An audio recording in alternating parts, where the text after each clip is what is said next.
গতদিন যেটা দেখাচ্ছি সেটা হচ্ছে ইলেকট্রোম্যাগনেটিক ওয়েভ সম্পর্কে কিছু বেসিক কথাবার্তা বলছি। স্পেকট্রামটা কিভাবে থাকে, কোন রেঞ্জে আমাদের মাইক্রোওয়েভ ফ্রিকোয়েন্সি কোনগুলো কি বলতেছি, ব্যান্ড গুলা কি হয়, হুম, এই জিনিসগুলো আলোচনা করছে। এবং হচ্ছে মূলত গতদিন আলোচনা করছে হচ্ছে ম্যাক্সওয়েলের ইকুয়েশন নিয়ে। হুম মাইক্রোওয়েভ বেসিক কিছু কথাবার্তা, মাইক্রোওয়েভের অ্যাডভান্টেজ গুলো কি আছে, মাইক্রোওয়েভের অ্যাপ্লিকেশন গুলো কি আছে, ব্যান্ড গুলো কি, আইট্রিপল স্ট্যান্ডার্ড ব্যান্ড গুলো কি, সেগুলো নিয়ে আলোচনা করছিলাম। তারপর মাইক্রোওয়েভ সিস্টেমে কোন জিনিসগুলা থাকে, oscillator, wave guide, transmitting antenna, যে জিনিসগুলো নিয়ে অ্যাকচুয়ালি মাইক্রোওয়েভ সিস্টেম তৈরি হয় সেগুলো নিয়ে কথা বলছিলাম কিছুটা। তা বিভিন্ন বিভিন্ন ধরনের মাইক্রোওয়েভ ট্রান্সমিশন লাইন নিয়ে কথা বলছি, যে parallel wire transmission line, wire above ground, coaxial cable, printed circuit board এবং মাইক্রোস্ট্রিপ। তো আমরা নেক্সট টাইম আমরা যে ট্রান্সমিশন লাইন পড়তে যাব, মাইক্রোওয়েভের জন্য ট্রান্সমিশন লাইনের যে থিওরি পড়তে যাব, সেক্ষেত্রে আমরা প্যারালাল ওয়্যার ট্রান্সমিশন লাইন কে কনসিডার করবো। দুটো ট্রান্সমিশন লাইন থাকবে প্যারালালি, তাদের মাঝখানে একটা ডাইইলেকট্রিক থাকবে, ডাইইলেকট্রিক মেটাল থাকবে, তার মধ্যে একটা এপসাইলন, একটা মিউ, একটা সিগমা, অর্থাৎ কন্ডাক্টিভিটি, পারমিয়াবিলিটি, এই জিনিসগুলো থাকবে। এই ডাইইলেকট্রিক ম্যাটেরিয়াল গুলোর প্রপার্টি হচ্ছে এই কটা জিনিস। তারপরে transmission line cross section, field distribution, এই জিনিসটা আসলে অনেক পুরোপুরি বলিনি, আমি দুইটা কথা বলছিলাম। একটা হচ্ছে ট্রান্সভার্স ইলেকট্রোম্যাগনেটিক ওয়েভ সম্পর্কে বলছিলাম কিছুটা, ইউনিফর্ম প্লেন ওয়েভ এবং ট্রান্সমিশন লাইন বা ওয়েভ গাইডের ভিতর দিয়ে যেই ওয়েভটা থাকে, এই দুটোর মধ্যে পার্থক্য কি সেটা বলছিলাম। তো ট্রান্সমিশন লাইনে ক্রস সেকশনাল ফিল্ড ডিস্ট্রিবিউশনটা একটু ছোট করে এখানে বলি। সেটা হচ্ছে ফিল্ড ডিস্ট্রিবিউশন কি হয়, আমরা এখন ছোট করে আমি একটু কথা বলবো। সেটা হচ্ছে আমরা দুই ধরনের ফিল্ড সম্পর্কে কথা বলছিলাম গতদিন, সেটা হচ্ছে ইলেকট্রিক ফিল্ড আর একটা হচ্ছে ম্যাগনেটিক ফিল্ড। ফিল্ড মানে কি সেটাও বলছিলাম, এবং ইলেকট্রিক ফিল্ড, ম্যাগনেটিক ফিল্ড, এগুলো যে ভেক্টর ফিল্ড কিভাবে কাজ করে সেগুলো বলছিলাম। এখানে ছোট করে বলবো যে আমাদের ফিল্ড ডিস্ট্রিবিউশনটা কিরকম হয় যদি আমরা ট্রান্সমিশন লাইন চিন্তা করি। ফিল্ডটা হচ্ছে, ধরা যাক একটা যদি পজিটিভ চার্জ থাকে, এই পজিটিভ চার্জ থেকে আমাদের ইলেকট্রিক ফিল্ডটা বের হয় এবং নেগেটিভ চার্জে ইলেকট্রিক ফিল্ডটা ঢোকে, ইলেকট্রিক ফিল্ড ঢোকে নেগেটিভ চার্জে। এটা হচ্ছে মেইন বেসিক, বা ফ্লাক্স বলতেছি এটাকে, হ্যাঁ, বা লাইন বলতেছি, electric field line. Field line তৈরি হয় কিভাবে, যদি আমি একটা টেস্ট প্লাস 1 কুলম্বের চার্জ নিই, টেস্ট চার্জটা যেদিক বরাবর মুভ করতে চাই সেটাকে আমরা বলি কি, ইলেকট্রিক ফিল্ড লাইন। ফিল্ড লাইনের ডেন্সিটির উপর ডিপেন্ড করে আমরা ইলেকট্রিক ফিল্ড ইন্টেন্সিটিকে চিন্তা করতে পারি, সুবিধাজনক হয়। ওকে, আমরা 1 কুলম্ব চার্জ এটাকে বলতেছি টেস্ট চার্জ, আর যেই চার্জটা ফিল্ড তৈরি করতেছে সেটাকে বলতেছি সোর্স চার্জ। ওকে, এটা বলতেছি সোর্স চার্জ, এটা হচ্ছে টেস্ট চার্জ। তো ইলেকট্রিক ফিল্ডের যে লাইনগুলো তৈরি হইতেছে, সেগুলো লাইনগুলোর ডেন্সিটি কত বেশি ঘন সেগুলোর উপর ডিপেন্ড করে ইলেকট্রিক ফিল্ড ইন্টেন্সিটি বোঝানো যাইতেছে, মানে বুঝাইতেছি। আর ইলেকট্রিক ফিল্ড ইন্টেন্সিটি মানেই সিম্পল কথা আমরা ইলেকট্রিক ফিল্ড বলতেছি তাই। সিমিলারলি ম্যাগনেটিক ফিল্ডের কথাও মানে এভাবে আসতেছে, যে নর্থ পোল থেকে সাউথ পোলের দিকে ফিল্ড লাইনগুলো কাট করতে থাকে, এবং কোনো একটা ছোট চুম্বক যদি আমি চিন্তা করি, একটা ছোট চুম্বক যদি চিন্তা করি, সেই চুম্বকটা আসলে যদি বড় মুভ করবে, সেই মুভমেন্টের যে দিকটা সেটাই মূলত ফিল্ড লাইন দিয়ে প্রকাশিত হয়। এবং এটা যত বেশি ফিল্ড লাইন যত বেশি হবে, ইন্টেন্সিটি তত বেশি হবে, সেটা ম্যাগনেটিক ফিল্ডের ইন্টেন্সিটি বোঝাতেছে। এখন আমি যদি প্যারালাল মানে দুইটা ওয়্যার নেই, এটা হচ্ছে ক্রস সেকশন দেখাইতেছি, এখানে একটা ওয়্যার, এটা আরেকটা ওয়্যার, প্যারালাল ওয়্যার কি ট্রান্সমিশন। সেক্ষেত্রে কোন একটা ওয়্যার যদি পজিটিভ চার্জকে হোল্ড করে থাকে, আরেকটা ওয়্যার অবশ্যই নেগেটিভ চার্জকে হোল্ড করবে। সেক্ষেত্রে অবশ্যই ইলেকট্রিক ফিল্ডের ডিস্ট্রিবিউশন কেমন হবে, এটা খুব সহজ ব্যাপার। এবং ম্যাগনেটিক ফিল্ডের ডিস্ট্রিবিউশন কেমন হবে, ম্যাগনেটিক ফিল্ড, ধরা যাক এই দিকে কারেন্ট যাচ্ছে, একটা লাইন দিয়ে তো কারেন্ট যাবে, একটা লাইন দিয়ে কারেন্ট আসবে। যে লাইন দিয়ে কারেন্ট যাবে তার চারপাশে ম্যাগনেটিক ফিল্ড যেভাবে ঘুরবে, যে লাইন দিয়ে কারেন্ট ব্যাক করবে তার চারপাশে ম্যাগনেটিক ফিল্ডের দিকটা হবে তার উল্টা দিকে। ওকে, থাম্ব রুল দিয়ে বের করা যায়। আর হচ্ছে যদি এটা নর্মাল প্যারালাল ওয়্যারের জন্য, যদি আমাদের কোএক্সিয়াল কেবল থাকে, কোএক্সিয়াল কেবল হচ্ছে এরকম, ভিতর দিয়ে একটা কারেন্ট সাপোজ যাচ্ছে, বাইরে দিয়ে কারেন্টটা ব্যাক করতেছে, সেক্ষেত্রে ফিল্ড ডিস্ট্রিবিউশন কেমন হবে, ফিল্ড ডিস্ট্রিবিউশন এমন হবে। এটা হচ্ছে ইলেকট্রিক ফিল্ড, এভাবে থাকবে। এদিকে যদি পজিটিভ থাকে এগুলা সাপোজ পজিটিভ, বাইরে দিয়ে এগুলা নেগেটিভ। আচ্ছা, একটা বাইরে দিয়ে ব্যাক করতেছে বলতে কি, যে বাইরের যে সারফেসটা আছে সারফেসটা দিয়ে হ্যাঁ, সার্ভিসটা দিয়ে ব্যাক করতেছে, এই যে এরকম আর কি। এটা হচ্ছে কোএক্সিয়াল কেবল, ঠিক আছে। উপরে যে আউটার কন্ডাক্টরটা আছে, এটা দিয়ে কারেন্টটা ব্যাক করতেছে, আর ভিতরে যে কন্ডাক্টর রডটা আছে এটা দিয়ে কারেন্ট ঢুকতেছে। ওকে, সেক্ষেত্রে ব্যাপারটা এভাবে দাঁড়ায় আর কি, যে ইলেকট্রিক ফিল্ড ডিস্ট্রিবিউশনটা এরকম হয়। এবং ম্যাগনেটিক ফিল্ড ডিস্ট্রিবিউশন কেমন হবে, সিম্পল, ম্যাগনেটিক ফিল্ড অবশ্যই এই কন্ডাক্টরের চারপাশে ঘুরতে থাকবে, আবার ম্যাগনেটিক ফিল্ড এই কন্ডাক্টরের চারপাশে ঘুরতে থাকবে, এবং এই যে ঘোরার ব্যাপারটা এটা হচ্ছে মানে একটা আরেকটার বিপরীতমুখী হবে, এটা হচ্ছে মূল কথা। তো transmission line cross sectional field ডিস্ট্রিবিউশনটা দেখাইছিলাম, তারপরে দেখাইছে হচ্ছে ম্যাক্সওয়েলের ম্যাক্সওয়েলের ইকুয়েশন গুলো। ম্যাক্সওয়েলের চারটা ইকুয়েশন দেখাইছি, ম্যাক্সওয়েলের চারটা ইকুয়েশন দেখাই থেকে বলছেন যে ফ্যারাডেস ল, অ্যাম্পিয়ারস ল এবং গসেস ল, এই ল গুলো থেকে ফ্যারাডে চারটা ইকুয়েশনকে রিকম্বাইন করছেন। কেন করছেন? যাতে তিনি ইলেকট্রোম্যাগনেটিক ওয়েভকে ব্যাখ্যা করতে পারেন, ইলেকট্রোম্যাগনেটিক ওয়েভকে ব্যাখ্যা করার জন্য উনি এই কাজটা করছেন। তো এই প্রত্যেকটা মানে ল যদি আমরা মানে একটু ক্লোজার লুক দিই তাহলে আমরা দেখতে পাবো যে প্রত্যেকটা লতে ইলেকট্রিক ফিল্ড এবং ম্যাগনেটিক ফিল্ড পরস্পরের মধ্যে যে সম্পর্কটা আছে সে সম্পর্ক দেখানোর চেষ্টা করা হয়েছে। অর্থাৎ ইলেকট্রিক ফিল্ড থেকে ম্যাগনেটিক ফিল্ড কিভাবে তৈরি করা যায়, এবং ম্যাগনেটিক ফিল্ড থেকে ইলেকট্রিক ফিল্ড কিভাবে তৈরি করা যায়, এবং ম্যাগনেটিক ফিল্ড ইলেকট্রিক ফিল্ড পরস্পর কিভাবে একটাকে মানে ম্যানিপুলেট করতে পারে, এই ব্যাপারগুলো আমরা এই সূত্রগুলোতে দেখতে পাই। তো সেখান থেকে আমরা অনুমান করতে পারি যে ইলেকট্রোম্যাগনেটিক ওয়েভ বলে কোনো একটা ওয়েভ থাকা পসিবল যেটা এনার্জি ট্রান্সফার করে। তো ম্যাক্সওয়েলের ইকুয়েশন গুলো দেখার পরে আমরা আজকে মূলত যেটা শুরু করবো সেটা হচ্ছে Maxwell's equation for lossless homogeneous medium surrounding the line conductor. তো এখানে প্রথম কোয়েশ্চেন যে আমাদের লসলেস বলতে কি বুঝাইতেছি, লসলেস মানে কন্ডাক্টর বা মিডিয়াম বলতে কি বুঝাইতেছে, এবং হোমোজেনিয়াস মিডিয়াম বলতে কি বুঝাইতেছে। লসলেস বলতে বোঝাচ্ছে আমরা যদি একটা সার্কিট চিন্তা করি, যে আমাদের ট্রান্সমিশন লাইন তো অবশ্যই একটা ডিস্ট্রিবিউটেড সার্কিট, তাই তো? আমরা এটা নিয়ে অবশ্যই আলোচনা করবো একটু পরে। ট্রান্সমিশন লাইন ডিস্ট্রিবিউটেড সার্কিট, তো এটার ভিতরে রেজিস্ট্যান্স থাকে, ক্যাপাসিট্যান্স থাকে, ইন্ডাকটেন্স থাকে এবং কন্ডাক্টেন্স থাকে। যদি আমরা কখনো দেখি যে কোনো একটা ইকুইভ্যালেন্ট ট্রান্সমিশন লাইনের ইকুইভ্যালেন্ট সার্কিটে জি অর্থাৎ কন্ডাক্টেন্স এবং রেজিস্ট্যান্স এই দুটো যদি জিরো হয়, অর্থাৎ লিকেজ কারেন্ট যদি জিরো হয় এবং লিকেজ ভোল্টেজ যদি জিরো হয়, সেক্ষেত্রে আমরা এটাকে বলবো লসলেস। আরেকবার বলতেছি কথাটা, যেটা থাকে দুইটা কন্ডাক্টর, ধরা যাক একটা কন্ডাক্টর আর একটা কন্ডাক্টর, দুইটা কন্ডাক্টর, যেটা হচ্ছে এই দুইটা কন্ডাক্টরের মাঝখানের কন্ডাক্টেন্স, অর্থাৎ এই দুইটা কন্ডাক্টরের নিজেদের মধ্যে কোনো লিকেজ কারেন্ট আছে কিনা, লিকেজ কারেন্ট আছে কিনা সেটা আমরা জি দিয়ে প্রকাশ করি।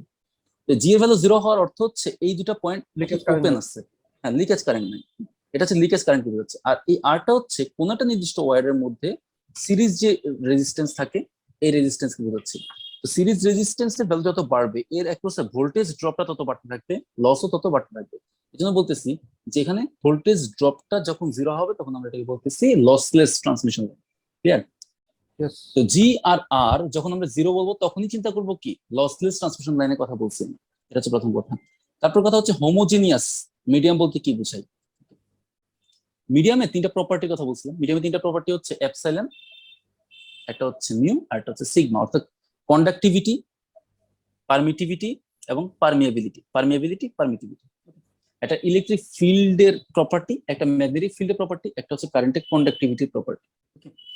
এখন হোমোজেনিয়াস মিডিয়াম বলতে বুঝাইতেছে যদি কোনো একটা কন্ডাক্টর নিয়ে আমি মানে কোনো একটা জায়গায় একটা মিডিয়ামের ভিতরে, এটা ধরা যায় একটা মিডিয়াম, এই মিডিয়ামের চারপাশে অর্থাৎ কন্ডাক্টরের চারপাশে যে মিডিয়ামটা আছে সেই মিডিয়ামের প্রত্যেকটা জায়গায় যদি এপসাইলন, মিউ এবং সিগমার ভ্যালু কনস্ট্যান্ট থাকে, মানে ভ্যারি না করে, চেঞ্জ না হয়, সেক্ষেত্রে আমরা ওই মিডিয়ামটাকে বলবো হচ্ছে হোমোজেনিয়াস মিডিয়াম। ঠিক আছে? আর আমরা নন হোমোজেনিয়াস মিডিয়াম কোনগুলোকে বলবো, যেগুলো ভ্যারি করে, অর্থাৎ এপসাইলন, মিউ এবং সিগমা এগুলোর ভ্যালু ভ্যারি করে যখন, তখন নন হোমোজেনিয়াস। ভ্যারি করতে পারে কখন, আমরা একটু চিন্তা করি যে মাইক্রোস্ট্রিপ ট্রান্সমিশন লাইন শুনছি আমরা, মাইক্রোস্ট্রিপ ট্রান্সমিশন লাইন। মাইক্রোস্ট্রিপ ট্রান্সমিশন লাইন কিছুই না, নিচে একটা কন্ডাক্টিং মেটাল থাকবে, কন্ডাক্টিং মেটাল থাকবে এবং উপরে মাঝখানে থাকবে হচ্ছে ডাইইলেকট্রিক, ডাইইলেকট্রিকের প্রপার্টি থাকবে হচ্ছে এগুলা, এবং উপরে প্রিন্ট করা হবে, উপরে প্রিন্ট করা হবে হচ্ছে আমার কন্ডাক্টরটাকে, এটা হচ্ছে কন্ডাক্টিং রড। এখন এই কন্ডাক্টিং রডটার ক্ষেত্রে একটু চিন্তা করে দেখি যে কন্ডাক্টিং রডের উপরে আছে ফ্রি স্পেস, বাতাস, তাই তো, এবং নিচে আছে কি, নিচে আছে ডাইইলেকট্রিক। উপরের যে এপসাইলন, মিউ এবং সিগমার ভ্যালু এবং নিচের দিকে যে ডাইইলেকট্রিকটা মিউ, এপসাইলন, সিগমার ভ্যালু তা কি সেম হওয়ার কথা? সেম হওয়ার কথা না, ডিফারেন্ট হওয়ার কথা। এই কারণে মাইক্রোস্ট্রিপ ট্রান্সমিশন লাইন বা প্রিন্টেড সার্কিট বোর্ড এগুলোতে কি হয়, এগুলোতে কি হয়, হোমোজেনিয়াস মিডিয়াম আমরা পাই না। এতটুকু কথা ক্লিয়ার? এবার ম্যাক্সওয়েলের ইকুয়েশনস ফর লসলেস মানে কন্ডাক্টর, আমরা যদি ট্রান্সমিশন লাইন চিন্তা করি সেই ট্রান্সমিশন লাইনের মধ্যে ম্যাক্সওয়েলের ইকুয়েশন গুলো কিভাবে অ্যাপ্লিকেবল হয়, হ্যাঁ সেটা দেখতে চাই। তো আগের দিন দেখাইছি ফ্যারাডেস ল। অ্যাকচুয়ালি কি ফ্যারাডেস ল ছিল হলো যে কোনো একটা কয়েল যদি নেই, সাপোজ আমি একটা কয়েল নিলাম, হ্যাঁ, দুই পাশে আমার কি আছে, ম্যাগনেট আছে, নর্থ পোল, সাউথ পোল। এই কয়েলটাকে যদি আমি মুভ করে উপরে নিচ্ছি, তাহলে এই কয়েলটার অ্যাক্রসে ভোল্টেজ বা ইলেকট্রোমোটিভ ফোর্স জমা হবে, ওকে, বা কারেন্ট তৈরি হবে। তো এইটা ছিল ফ্যারাডে মানে এক্সপেরিমেন্ট, এবং ফ্যারাডে এক্সপেরিমেন্ট করে দেখছেন যে ইএমএফ ইকুয়ালস টু কত হচ্ছে, মাইনাস ডিফাই বাই ডিটির পরিমাণ। হ্যাঁ, মাইনাস কেন হচ্ছে সবকিছু আসলে লাস্ট দিন ব্যাখ্যা করছি। তো মূলত ফ্যারাডেস ল হচ্ছে এটা। তো এই ফ্যারাডেস লটাকে ম্যাক্সওয়েল সুন্দর করে লিখছেন কিভাবে, সেটা আমি একটু সুন্দর করে লিখি।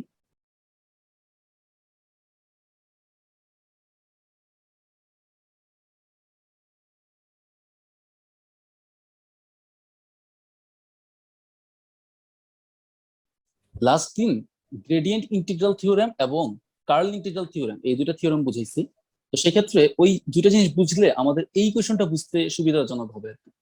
তবু আমি সহজ করে বুঝাই যে এইখানে যে আমি একটা ক্লোজড লাইন নিছি, এটা ক্লোজড লাইন নিছি, এই ক্লোজড লাইনের ভিতরে আমি কি করছি, ইলেকট্রিক ফিল্ডকে কি করছি, ইন্টিগ্রেট করছি। হুম। তো ক্লোজ লাইনের ভিতরে যদি ইলেকট্রিক ফিল্ড ইন্টিগ্রেট করি, তাহলে আমি কি পাবো, ইএমএফ বা ভোল্টেজ পাবো, সহজ কথায়। তো ভোল্টেজ ইকুয়ালস টু কি হইতেছে আমার, যে ফ্লাক্সের টাইম ভ্যারিং ফ্লাক্স পাইতেছে, মিউ আর এইচ এই দুটো গুণ করলে অ্যাকচুয়ালি আমরা যেটা পাই সেটা হচ্ছে ফাই। এবং মিউ আর এইচ গুণ করলে ফাই পাইতেছি, অর্থাৎ ফ্লাক্স পাইতেছি। এই পুরো জিনিসটা দিয়ে অ্যাকচুয়ালি কি বুঝাইতেছে, এই টাইম ভ্যারিং এই জিনিসটা কি বোঝাচ্ছে না, টাইম ভ্যারিং ম্যাগনেটিক ফিল্ড বোঝাচ্ছে না। এটা হচ্ছে আমার ইলেকট্রিক ফিল্ড, এটা হচ্ছে আমার ইলেকট্রিক ফিল্ড, আর এইখানে আছে আমার হচ্ছে কি, ম্যাগনেটিক ফিল্ড। ঠিক আছে। তো ইলেকট্রিক ফিল্ড এবং ম্যাগনেটিক ফিল্ডের মধ্যে পরস্পর রিলেশনটা হচ্ছে এইরকম। এটা ফ্যারাডে দেখাইছে, এটা হচ্ছে ফার্স্ট ল, মানে প্রথম সূত্রটা, এটা একটু লিখে লিখে রাখি। 2 নম্বর এটা হচ্ছে এইচ সি ইন্টু ডিএল, মানে এটা ডট গুণন অবশ্যই, এস জে ডিএস। এটা বলছেন অ্যাম্পিয়ার।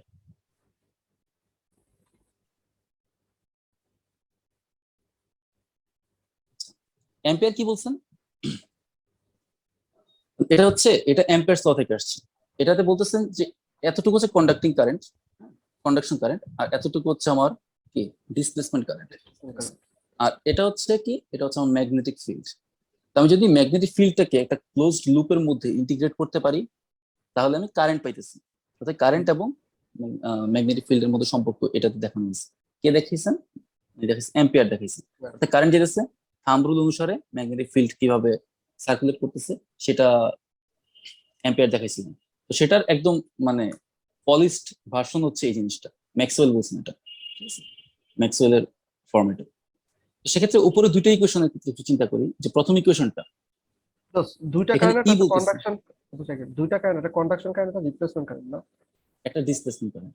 সো ডিসপ্লেসমেন্ট কারেন্টটা কি মানে অ্যাকচুয়ালি? ডিসপ্লেসমেন্ট কারেন্ট হচ্ছে ক্যাপাসিটরের ভিতর দিয়ে যে কারেন্টটা ফ্লো করে, এটা বলে ডিসপ্লেসমেন্ট কারেন্ট। যখন ফ্রিকোয়েন্সি আমরা বাড়ায় দিই, তখন ক্যাপাসিটরের ভিতর দিয়ে কারেন্ট ফ্লো করে, ঠিক আছে, তখন ক্যাপাসিটরের ভিতর দিয়ে যে কারেন্ট ফ্লো করে সেটাকে বলি ডিসপ্লেসমেন্ট কারেন্ট। বুঝতে পারছি। এবং এটা জেনারেলাইজড ফর্ম, তো মানে এই ইকুয়েশনটা খুবই জেনারেলাইজড একটা ফর্ম। এই জন্যই ম্যাক্সওয়েল কি করছেন, যে সবগুলো ইকুয়েশনকে অ্যাম্পিয়ারের, তারপরে ফ্যারাডে এবং গসের সূত্রগুলোকে জেনারেলাইজড ফর্মে লিখছেন, যাতে কিনা ইলেকট্রোম্যাগনেটিক ওয়েভটাকে আরো সহজে, মানে আরো মানে গভীরভাবে ব্যাখ্যা করা যায়। আচ্ছা, এবার প্রথম ইকুয়েশনটা একটু চিন্তা করি, আমি একটু গুছায় লেখা ট্রাই করবো এখন থেকে। এটা হচ্ছে সি এক্স ওয়াই। আচ্ছা, এখানে আমি যে ইলেকট্রিক ফিল্ড লিখলাম এবং ডিএল লিখলাম, হ্যাঁ, ইলেকট্রিক ফিল্ডে তো তিনটা কম্পোনেন্ট থাকবে, এক্স এক্সিস, ওয়াই এক্সিস এবং জেড এক্সিস বরাবর। এবং ডিএল, এটারও তিনটা কম্পোনেন্ট থাকবে, ডিএক্স ডিওয়াই এবং ডিজেড বরাবর, তাই তো। ডিএল, ডিএল তো দিয়ে তো একটা লেন্থ বোঝাচ্ছে, খুব ক্ষুদ্র একটা লেন্থ, এবং এই লেন্থের তিনটা মানে স্পেসের সাপেক্ষে যদি চিন্তা করি, তিন দিকে তার কম্পোনেন্ট থাকবে। তো ডট প্রোডাক্ট করলে কি হয়, আমরা নর্মালি জানি যে ডট প্রোডাক্ট করলে সাধারণভাবে যেই এক্সিস নিয়ে চিন্তা করতেছি, যে এক্স এক্সিস বরাবর, নর্মাল এক্সিসের বরাবর যে কম্পোনেন্ট পাই তার ভ্যালুগুলো গুণ করলে হয়, সিমিলারলি ওয়াই এক্সিসের ভ্যালুগুলো গুণ করলে হয়, তবে সবগুলো যোগ করতে হয়, এটা হচ্ছে। অর্থাৎ ই এর এক্স এক্সিস বরাবর কম্পোনেন্ট ইনটু এল এর এক্স এক্সিস বরাবর কম্পোনেন্ট, দুইটা নরমাল গুণ প্লাস ই এর ওয়াই এক্সিস বরাবর কম্পোনেন্ট, এই জিনিসটা করবো। এটা ইকুয়ালস টু কি পাবো, আর যেহেতু এটা হচ্ছে ট্রান্সভার্স ইলেক্ট্রোম্যাগনেটিক ওয়েভ, যার কারণে হচ্ছে ইজেড সমান 0, হুম, জেড এক্সিস বরাবর কম্পোনেন্ট নাই। H Z into dx dy. আচ্ছা, এখন ডিএক্স বলতে কি বুঝাইতেছে, ডিএক্স আর ডিওয়াই গুণফল বুঝাইতেছে, তাই তো। এখন এইচ জেড কেন হইলো, আমরা যদি ই এর কম্পোনেন্ট এক্স এবং ওয়াই এক্সিস বরাবর পাই, তাহলে এইচটাকে অবশ্যই জেড এক্সিস বরাবর পাইতে হবে।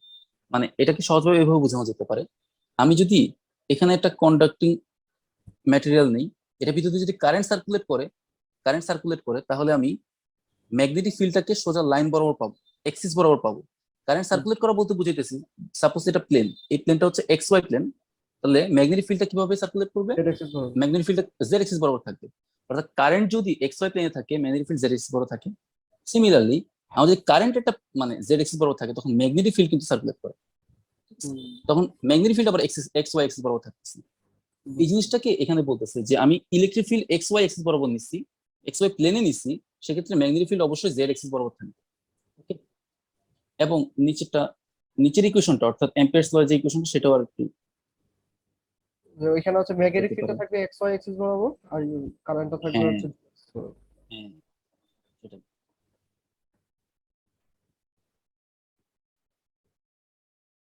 জে জেড, আচ্ছা জে জে জেড বলতে চাইছেন এখানে কারেন্টটা কিন্তু জেড এক্সিস বরাবর, খেয়াল করে দেখছো যে এইচ এক্স আর এইচ ওয়াই এটা এক্স ওয়াই প্লেনে আছে, তাহলে কারেন্টটা কোন এক্সিস বরাবর থাকবে? হ্যাঁ বল। মানে এখানে ডিএক্স আর হচ্ছে ডিওয়াই টা মানে হচ্ছে রাইট সাইডে আর কি, রাইট সাইডে ডিএক্স ডিওয়াই এটা ডিজেড হবে না, কারণ যেহেতু হচ্ছে কারেন্টটা জেড এক্সিস বরাবর। না না, ডিএস বলতে আমি প্লেন বুঝাইতেছি, খেয়াল করে দেখো আমি হচ্ছে ও ইন্টিগ্রেট করতেছি না, আমি আচ্ছা, প্লেনের কোন সাপেক্ষে। প্লেনের উপর ইন্টিগ্রেট করতেছি, এটা কিন্তু প্লেন। ইয়েস, সমঝা।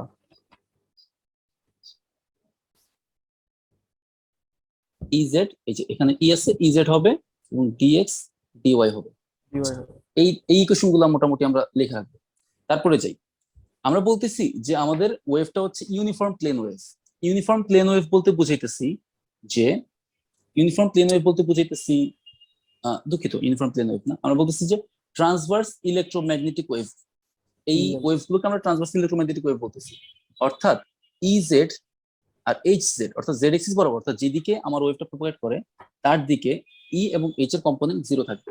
সেক্ষেত্রে আমরা আগের ইকুয়েশন দুইটারে যদি দেখি, দেখলে দেখা যাবে যে এই ইজেড ইকুয়ালস টু জিরো, অর্থাৎ এই পুরো টার্মটা জিরো হবে, এবং H Z equals to zero, অর্থাৎ এই পুরো টার্মটা জিরো হবে। এই দুইটাকে জিরো লিখে আমি শেষ পর্যন্ত যে ইকুয়েশন দাঁড়াইতে পারি সেই ইকুয়েশনটা একটু লিখি।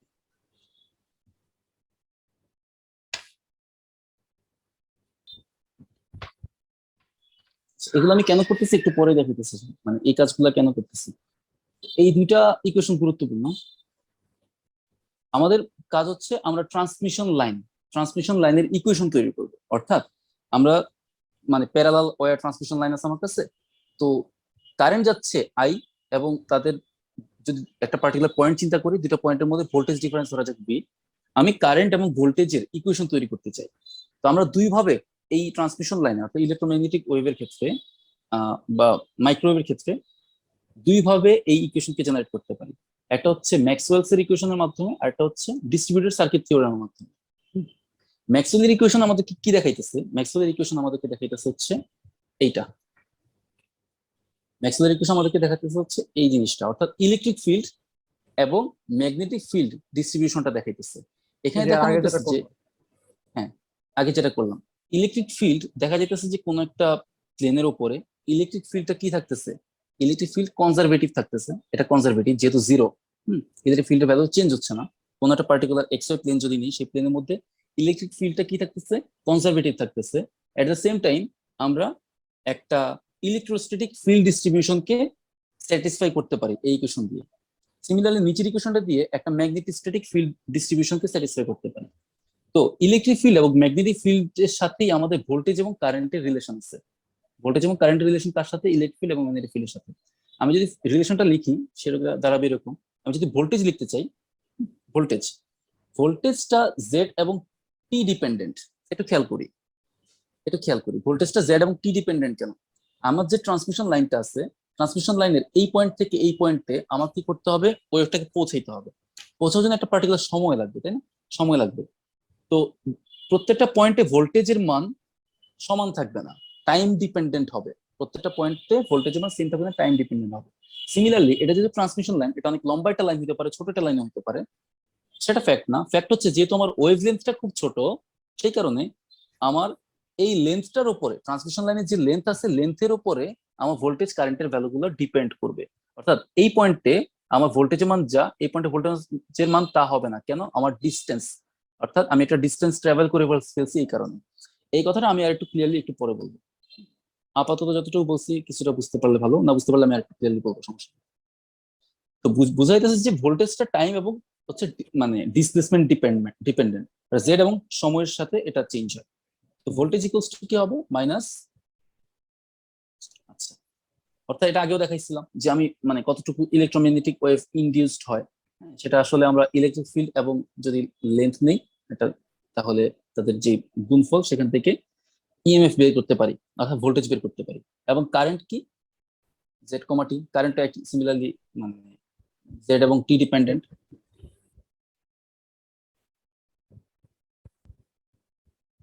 আচ্ছা, এখানে টি দিয়ে ইটি দিয়ে বুঝাইতেছে হচ্ছে ট্রান্সভার্স ইলেকট্রিক ফিল্ড।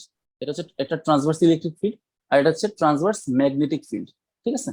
এবং সিভি দিয়ে বুঝাইতেছে আমি একটা কন্ট্যুর চিন্তা করব, হ্যাঁ, ইটি এর চারপাশ দিয়ে, কন্ডাক্টরটা চারপাশ দিয়ে ঘুরিয়ে আমি একটা কন্ট্যুর চিন্তা করবো, অর্থাৎ একটা লাইন চিন্তা করবো যেটা একটা ক্লোজড পাথ। হ্যাঁ, এই ক্লোজড পাথের ভিতরে আমার তো ইন্টিগ্রেট করতে হবে, তাই না? তাহলে আমি ভোল্টেজটা পাবো। সেম ভাবে ম্যাগনেটিক ফিল্ডটাকেও যদি কোনো একটা কন্ডাক্টরের চারপাশে সিআই কন্ট্যুরের মাধ্যমে ইন্টিগ্রেট করা যায় তাহলে আমি কারেন্ট পেতে পারি। খেয়াল করা যাক যে এখানে ইলেকট্রিক ফিল্ড এবং ম্যাগনেটিক ফিল্ডের যেই ইলেকট্রোস্ট্যাটিক এবং ম্যাগনেটোস্ট্যাটিক ফিল্ড ডিস্ট্রিবিউশন আছে, ফিল্ড ডিস্ট্রিবিউশনের মাধ্যমে আমরা ভোল্টেজ এবং কারেন্টের ইকুয়েশন তৈরি করতে পারি। কথা বোঝা গেছে?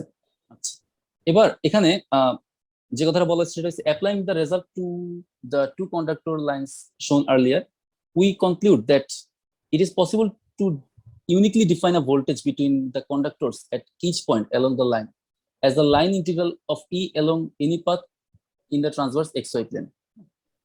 আমি একটু যেটা বলছি সেটাই মূলত বলছি যে আমরা ইউনিকলি একটা ভোল্টেজ এবং কারেন্টকে ডিফাইন করতে পারি, ঠিক আছে। এটা কারণ কি? কারণ হচ্ছে আমাদের এই দুটো ইকুয়েশন দিয়ে আমরা বুঝতে পারি যে আমরা ইউনিক ভোল্টেজ এবং কারেন্টকে ডিফাইন করা পসিবল আমাদের দ্বারা। আচ্ছা, এখন সমস্যাটা কোথায়? আমরা ম্যাক্সওয়েলের ইকুয়েশন দিয়ে কেন ভোল্টেজ এবং কারেন্টকে আসলে বের করতে চাই না? আপাতত আমরা নেক্সট আমাদের যে পড়াশোনা সেটা আমরা ডিস্ট্রিবিউটেড সার্কিটের মাধ্যমে করতে যাবো, ঠিক আছে। ডিস্ট্রিবিউটেড সার্কিট থিওরেম দিয়ে ম্যাক্সওয়েলের ইকুয়েশন গুলো আমরা দেখছি যে স্পেস ডিপেন্ডেন্ট, অর্থাৎ এক্স ওয়াই জেড এই জিনিসগুলোর উপর ডিপেন্ড করে, সময়ের উপর তো ডিপেন্ড করবেই। কিন্তু ডিস্ট্রিবিউটেড সার্কিট থিওরেমের ক্ষেত্রে চিন্তা করে দেখলে আমরা দেখবো যে এটা শুধুমাত্র জেড আর টি ডিপেন্ডেন্ট, ঠিক আছে। অর্থাৎ এখানে ভ্যারিয়েবলটা কমে যায়, জেড এবং টি ডিপেন্ডেন্ট। জেড দিয়ে কি বোঝাচ্ছে? আমরা যদি তিনটা অ্যাক্সিস চিন্তা করি, এটা যদি জেড অ্যাক্সিস হয়, হ্যাঁ, প্রপাগেশন পাথ হয় এটা, তাহলে জেড অ্যাক্সিস এর উপর শুধুমাত্র ডিপেন্ড করবে, এক্স ওয়াই এর উপর ডিপেন্ড করতেছে না, এবং টাইমের উপর ডিপেন্ড করে। আমার কিন্তু কমপ্লেক্সিটি কমে যাচ্ছে ডিস্ট্রিবিউটেড সার্কিট থিওরি। যখনই আমরা সিমুলেশন করব বিভিন্ন সফটওয়্যারের মাধ্যমে, তখন কিন্তু সফটওয়্যার গুলোর ভিতরে বিল্ট ইন ম্যাক্সওয়েলের ইকুয়েশন থাকে এবং ব্যাকগ্রাউন্ডে সফটওয়্যার গুলো ম্যাক্সওয়েলের ইকুয়েশন কি সলভ করে, সেক্ষেত্রে সবচেয়ে বেশি প্রিসাইজ রেজাল্ট ওরা পায়, ঠিক আছে। কিন্তু আমরা যখন হাতে কলমে ক্যালকুলেশন করবো তখন আমরা কি করবো? ডিস্ট্রিবিউটেড সার্কিট থিওরেমের মাধ্যমে করবো। আচ্ছা, এখানে দুটো ছবি দেখানো হয়েছে। একটা ছবি হচ্ছে ধরা যাক এখানে দুটো কন্ডাক্টর আছে, এই যেখানে একটা কন্ডাক্টর, এটা একটা কন্ডাক্টর। একটা কন্ডাক্টর দিয়ে কারেন্ট যাচ্ছে, একটা কন্ডাক্টর দিয়ে কারেন্ট ব্যাক করতেছে, ঠিক আছে। তাদের মধ্যে এই চারপাশে ঘূর্ণায়মান যেই মানে যে লাইনগুলো দেখা যাচ্ছে নীল লাইন, এগুলো হচ্ছে আমাদের ম্যাগনেটিক ফিল্ড, এবং নিচেরটা হচ্ছে আমার যেই পাথ বরাবর কারেন্ট যাচ্ছে এটাকে যদি পজিটিভ চার্জ যদি এটাতে চিন্তা করি, তার তার উল্টা পাশে অর্থাৎ এই পাথটাতে অবশ্যই নেগেটিভ চার্জ জমা হবে, এবং তাদের মধ্যে ইলেকট্রিক ফিল্ড ডিস্ট্রিবিউশনটা কেমন হবে? পজিটিভ থেকে নেগেটিভের দিকে।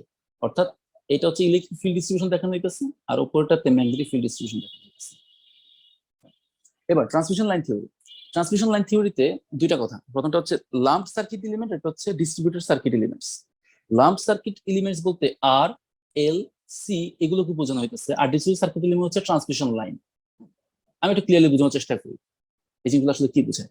আমি যদি একটা সিম্পল সার্কিট চিন্তা করি, ধরা যাক এরকম একটা সার্কিট আছে, সার্কিটে দেখা যায় যে আমার যে রেজিস্টর গুলো আছে, ক্যাপাসিটর আছে, এবং ইন্ডাক্টর গুলো আছে, যেগুলো মানে যেই এলিমেন্ট গুলো আছে প্যাসিভ এলিমেন্ট, সেই এলিমেন্ট গুলোর ভিতর দিয়ে আমাদের কি পাস হইতেছে? একটা ইলেকট্রোম্যাগনেটিক ওয়েভ পাস হইতেছে। ধরা যাক ওয়েভ পাস হওয়ার পরে এই পয়েন্ট আর এই পয়েন্টের মধ্যে তাদের ইলেকট্রোম্যাগনেটিক ওয়েভের ফেজ ডিফারেন্সের কোনো চেঞ্জ হয় না, অর্থাৎ ফেজ ডিলে বা টাইম ডিলে এই জিনিসটা খুব বেশি সিগনিফিকেন্ট হয় না।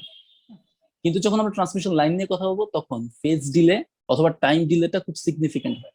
এটা একটু ব্যাখ্যা করার চেষ্টা করি। ধরা যাক এটা হচ্ছে আমার ট্রান্সমিশন লাইন। ট্রান্সমিশন লাইনের ভিতর দিয়ে কে প্রপাগেট করবে? মাইক্রোওয়েভ। মাইক্রোওয়েভ মানে কি, তার ওয়েভলেন্থটা খুব ছোট। ওয়েভলেন্থ যখনই খুব ছোট হয়ে যায়, ওয়েভলেন্থটা যখনই আমার কন্ডাক্টরের সাইজ বা ডায়ামিটারের সাথে কম্পেয়ারেবল হয়ে যায়, তখন সেখানে ফেজ ডিলে দেখা যাওয়ার চান্স বাড়তে থাকে। ফেজ ডিলে দেখা যায় কিভাবে? আমাদের এই পয়েন্টে, মানে ইলেকট্রোম্যাগনেটিক ওয়েভ এদিকে যাচ্ছে, এই পয়েন্টে ফেজ যা হবে, এই পয়েন্টে একই ফেজ আমি পাবো না, পাওয়া পসিবল না। বুঝাইতেছে? ধরো আমি এখান দিয়ে আমার ইলেকট্রোম্যাগনেটিক ওয়েভটা যাচ্ছে, ঠিক আছে? এখন এই পয়েন্টে যে ফেজ আছে, অর্থাৎ জিরো, ধরা যাক জিরো ফেজ আছে, এই পয়েন্টে কি সেই ফেজই পাবো? নিশ্চয়তা দেওয়া যায় না। অর্থাৎ ফেজে কিছু চেঞ্জ কিন্তু হয় এবং টাইম ডিলে হয়। ফেজের চেঞ্জ আর টাইম ডিলে দুইটা কিন্তু পরস্পর মানে একই কথা, একই কথাই বলা যায়, ফেজ ডিলে বা টাইম ডিলে পরস্পরের মধ্যে একদম খুব সিম্পল একটা রিলেশন আছে, সেটা কিন্তু পরে দেখা যাবে। এখন যখনই ফেজ ডিলে টাইম ডিলে দেখা যেতেছে মাইক্রোওয়েভের ক্ষেত্রে, তখন আমরা ডিস্ট্রিবিউটেড সার্কিট থিওরেমের মাধ্যমে এই যে ট্রান্সমিশন লাইন আছে, ট্রান্সমিশন লাইনের ভিতরকার রেজিস্ট্যান্স, ক্যাপাসিটেন্স এবং ইন্ডাকটেন্স বা কন্ডাক্টেন্স, এই ফিজিক্যাল প্যারামিটার গুলাকে ডিস্ট্রিবিউটেড সার্কিট থিওরেমের মাধ্যমে ব্যাখ্যা করার চেষ্টা করব।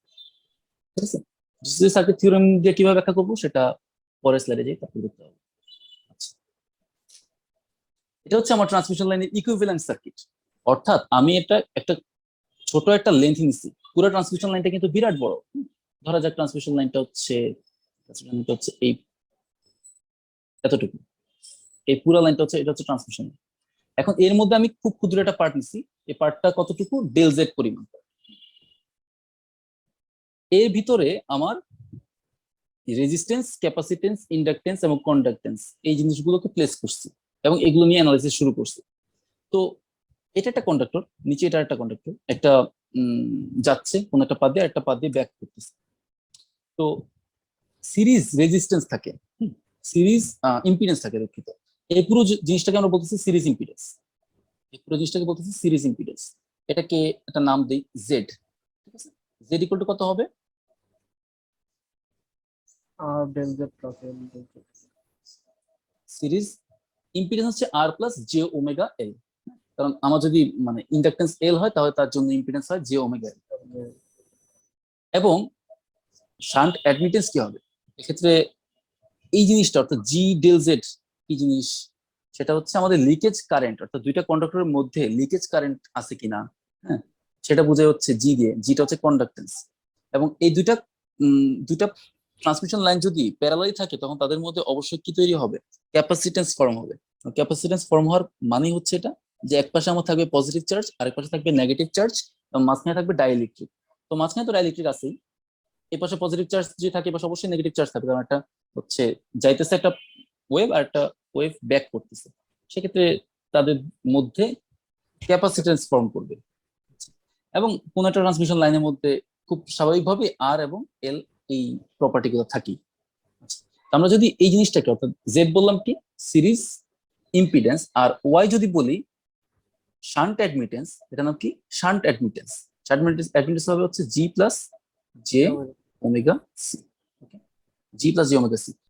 এখন এখানে যদি আমরা লসলেস বলতে চাই, যদি লসলেস কোন একটা ট্রান্সমিশন লাইন বলি, সেক্ষেত্রে আমরা কি বুঝবো? আর এর ভ্যালু জিরো এবং জি এর ভ্যালু জিরো, এই দুটো জিনিসকে জিরো বুঝবো। ঠিক আছে? অন্যগুলো জিরো না কিন্তু।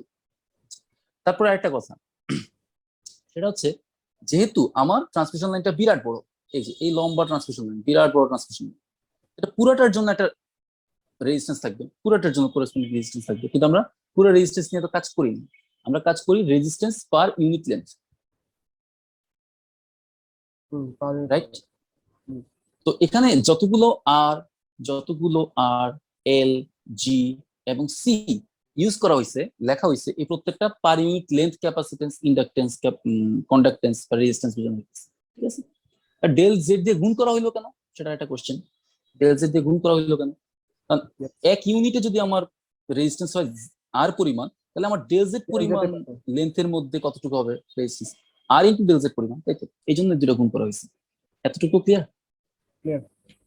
আচ্ছা, এবার ট্রান্সমিশন লাইন ওয়েভ ইকুয়েশন, আমরা ওয়েভ ইকুয়েশন তৈরি করবো। ওয়েভ ইকুয়েশন তৈরি করতে যাব।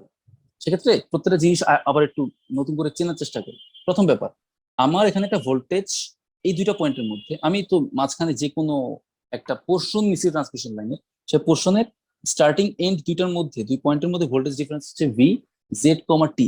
এখন বলতেছিলাম যে এই পয়েন্টটা হচ্ছে জেড পয়েন্ট যদি ধরি, তাহলে এই পয়েন্টটা ডেল জেড ডিস্টেন্স যেহেতু আছে, তাহলে এই পয়েন্টটা z plus del z distance হবে। আর এখানে V z plus del z, অর্থাৎ এখানে জেড এর উপর ডিপেন্ড করে না, বরং জেড প্লাস ডেল জেড এর উপর ডিপেন্ড করে, যেহেতু ডেল জেড পরিমাণ সামনে আগে গেছে। সেম ভাবে কারেন্ট, কারেন্ট এখানে জেড আর টি এর উপর ডিপেন্ড করতেছে, কিন্তু এখানে জেড প্লাস ডেল জেড কমা টি এর উপর ডিপেন্ড, এই দুটো জিনিসের উপর ডিপেন্ড করতেছে, ঠিক আছে? অর্থাৎ ডিপেন্ডেন্সিটা চেঞ্জ হয়ে গেছে, কারেন্টের ডিপেন্ডেন্সি চেঞ্জ হয়েছে। আর যে আমাদের প্যারামিটার গুলো আছে আর এল জি সি, এই প্যারামিটার গুলা প্রত্যেকটা পার ইউনিট লেন্থের প্যারামিটার বুঝাইতেছে। যেহেতু ডেল জেড একটা পোর্শন নিয়ে কাজ করতেছি, তখন ডেল জেড গুণ করে দিয়ে ওই পোর্শনটুকুর জন্য রেজিস্ট্যান্স, ক্যাপাসিটি, ইন্ডাকটেন্স, কন্ডাক্টেন্স গুলোকে পেয়ে গেলাম।